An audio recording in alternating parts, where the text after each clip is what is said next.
Sesi yang paling berkesan ketika saya mengikuti TOB itu ketika sesi awal seperti apa itu manusia asali, terus maskulinitas dan feminitas antara pria dan wanita, terus hubungan antara pria dan wanita bagaimana, dan dorongan kedagingan itu sebenarnya apa sih dan kenapa bisa seperti itu sudah menarik bagi saya. Banyak banget nilai-nilai baru yang gue dapat dari program itu, terutama nilai-nilai soal gimana membuat relasi hubungan yang baik antara personal, manusia dengan manusia, itu juga dengan manusia dengan Tuhan.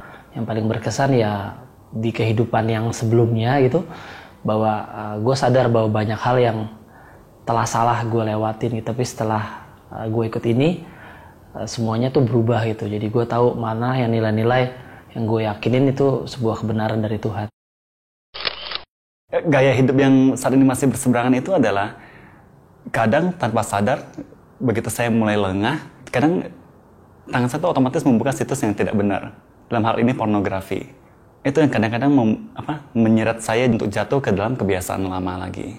Kadang ketika sudah kebiasaan buruk itu sudah mulai mencoba menarik saya kan tersadar atau diberi kesadaran gitu. Wah, ini tidak baik. Kalau saya meneruskannya lagi, ini akan menjerumuskan saya jauh lebih dalam ke dalam dosa lagi.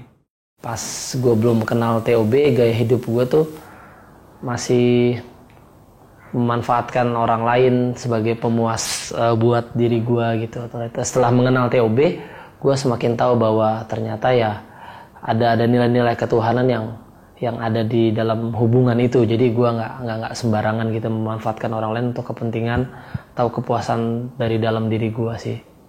Sejauh mana TOB membantu gue menjadi manusia sejati, biasa citra dengan Allah. Salah satunya mengontrol ego gue lebih bisa mengontrol diri gue untuk berbuat yang lebih baik lagi kepada sesama manusia. Saya mulai memahami hubungan antara pria dan wanita itu seperti apa sih.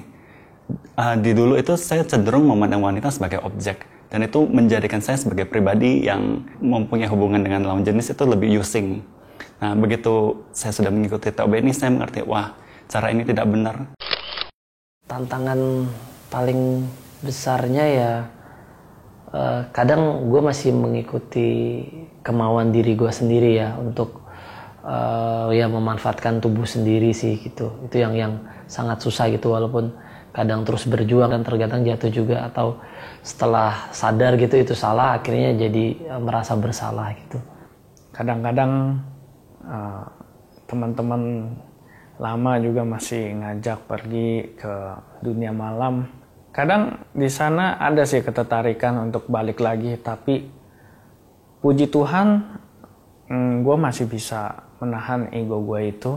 Puji Tuhan juga gue masih bertahan di komunitas ini dengan materi yang pernah gue pelajarin. Dari yang pengalaman gue udah belajar TOB ini, gue mau ngajak anak-anak muda lah ya, khususnya ikut belajar TOB, mencari pengalaman-pengalaman yang asik, bukan hanya di dunia malam doang, bagaimana ngontrol diri kita, jadi nggak sia-sia hidup, buang masa muda kita. Pengen lebih mengerti soal seksualitas, cobalah ikut TOB, maka Anda akan lebih memahaminya lebih dalam tentang apa itu seksualitas, feminitas, dan maskulinitas. So, buat teman-teman yang mau merubah hidupnya menjadi lebih baik, gue saranin join TOB.